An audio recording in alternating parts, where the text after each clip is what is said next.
بسم اللہ الرحمن الرحیم وننزل من القرآن ما هو شفاء ورحمۃ للمؤمنین۔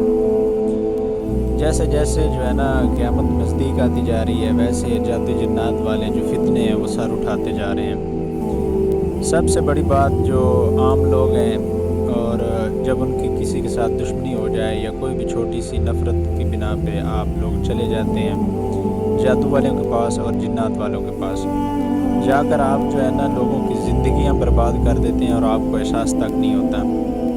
بہت سے کیس ایسے ہینڈل کیے ہیں جن میں ایک ذاتی رنجش ہوتی ہے اور چھوٹی سی جو ہے نا کوئی تلخ کلامی ہوئی، اس کے بعد جو ہے نا جادو جنات والوں کی طرف گئے اور سامنے والے بندہ ہے بندی ہے اس کی زندگی تباہ کر کے رکھ دی۔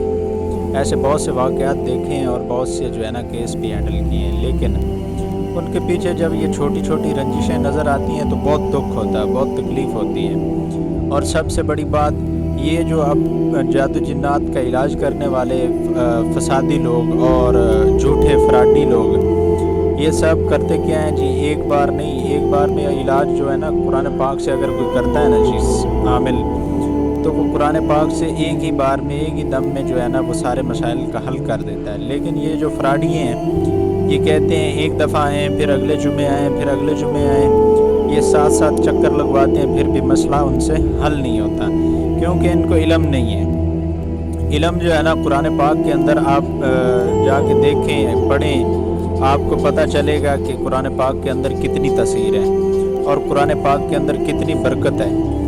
میں نے ایک کیس جو ہے نا ہینڈل کیا، بہت عجیب و غریب تھا۔ ایک بچی تھی جس کی عمر تقریباً 25 سے 28 سال ہو چکی تھی اور اس کو جنات کا مسئلہ تھا۔ پتہ چلا کہ یہ بچپن میں کسی نے ذاتی رنجش کی بنا پہ ان پہ جادو کروایا تھا، اور اس جادو کے اثرات یہ ہوئے کہ اس بچی کے اوپر جو ہے نا جنات مسلط کر دیے گئے۔ اس بچی کی نہ شادی ہو سکی اور نہ ہی اس کی زندگی پرسکون ہو سکی۔ گھر والوں کو اس کا گالیاں نکالنا، اور جب وہ واش روم میں جاتی تو اس نے جو ہے نا چیخنا چلانا۔ تو جنات والے جو بابے بیٹھے ہیں ان کو شرم اور حیا بھی نہیں ہے، اور نہ ہی یہ انسانیت کے لیے مخلص ہیں۔ شیطان کے یہ دوست ہیں اور یہ شیطان کے کرندے ہیں جو لوگوں کی زندگیاں برباد کرتے ہیں اور لوگوں کے اوپر جو ہے نا جنات چھوڑ کے اپنی دل کی تسکین پوری کرتے ہیں اور چند ٹکے کما کے اپنی زندگی گزار رہے ہیں۔ لہٰذا ان لوگوں سے بچ جائیں۔ اگر کسی کو جادو اور جنات کا مسئلہ ہو تو حضور نبی کریم صلی اللہ علیہ وآلہ وسلم کے ارشادات کے مطابق جو ہے نا علاج کرے اور کروائے۔ شرعی طریقہ کار جو ہے نا بہت ہی آسان ہے۔ جادو کا علاج جو ہے نا آخری 2 صورتوں کے ساتھ ممکن ہے، ممکن نہیں، اس میں شک بھی نہیں ہے۔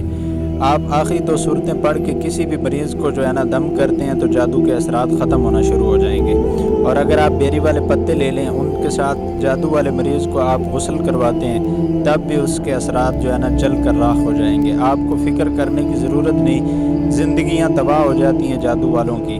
لیکن کیا کریں، ہمارے ہاں جو معالج ہیں، جو روحانی اسکالر بیٹھے ہیں اور جو روحانی تشخیص کرتے ہیں، طرح طرح کے ڈرامے بازیاں کر رہے ہیں، طرح طرح کے جو ہے نا فراڈ کر رہے ہیں اور لوگوں کو گمراہ کر رہے ہیں۔ یہ بہت دکھ کی بات ہے۔ آپ قرآن پاک کی طرف آئیں، آخری 2 صورتیں ہیں جو یہ جادو کے لیے بہت مفید ہیں۔ اس کے علاوہ آپ اگر دوسرا جو کلمہ ہے، کلمہ شہادت جس کو بولتے ہیں، کلمہ شہادت اگر آپ 100 مرتبہ روزانہ پڑھ لیتے ہیں تو جادو والا مریض، کوئی بھی ایسا جادو نہیں ہے جو آپ پہ اثر کرے یا جادو والا مریض ٹھیک نہ ہو سکے۔ بہت آسان ہے، یہ زندگی آسان ہے اگر ہم مسلمان جو ہے نا قرآن پاک کی طرف آئیں، قرآن پاک سے محبت کریں اور قرآن پاک کو ہی اپنا شفا کا ذریعہ بنائیں، بجائے اس کے کہ آپ ڈھونگی بابوں کے پاس چلے جائیں، وہ بابے جو آپ کو چکر بھی لگوائیں، آپ سے پیسے بھی لیں اور آپ کا علاج بھی نہ کریں۔ تو یہ تکلیف ہوتی ہے۔ میں نے دیکھا ہے ہمارے راول پنڈی کے اندر اور لاہور کے اندر اور پاکستان کے اندر جگہ جگہ یہ ہر گلی، چوتھی گلی کے اندر یہ بیٹھے ہیں، تو لوگوں کو گمراہ کر رہے ہیں۔ دکھ ہوتا ہے۔ اگر آپ کو کوئی جادو کا مسئلہ ہو تو آپ قرآن پاک سے علاج کریں، نہ کہ ان ڈھونگی بابوں کے پاس چلے جائیں۔ یہ آپ کی زندگی بھی برباد کرتے ہیں، آپ کا ٹائم بھی برباد کرتے ہیں اور آپ کا پیسہ تو یہ چھینتے ہی چھینتے ہیں۔